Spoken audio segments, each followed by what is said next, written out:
We act like computers can solve anything. They calculate pi, simulate galaxies, and beat world chess champions. Right. With a fast enough central processing unit and time, they should be able to handle any problem, right? Surprise! Speed does not resolve this. Some problems can never be solved by any computer.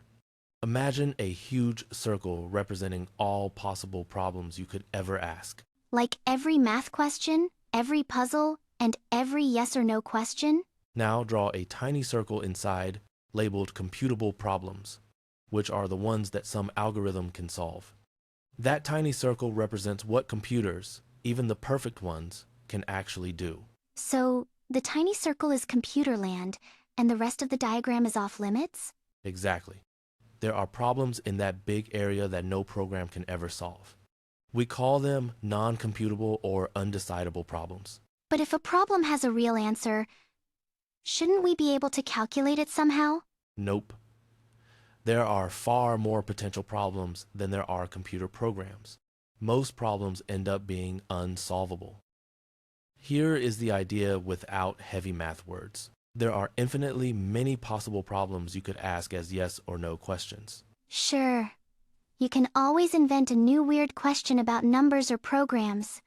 There are also infinitely many computer programs, but in a much smaller sense. Smaller infinity? That sounds fake. Programs are just finite strings of symbols. You can list them one by one, which makes them a countable infinity. But the set of all possible problems is a bigger kind of infinity. You cannot list them all in a line.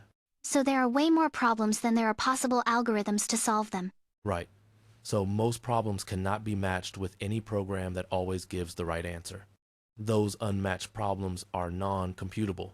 No algorithm can solve them, even in theory. That is kind of scary. Computers are powerful, but they live in a tiny island of solvable tasks. And we can prove this, not just guess it. One famous proof uses a problem about programs themselves. It asks a simple question about a program and its input. Will it ever stop running, or will it run forever? That sounds like something a smart debugging tool should be able to check. That is the famous halting problem, and it proves there are hard limits on what computers can do.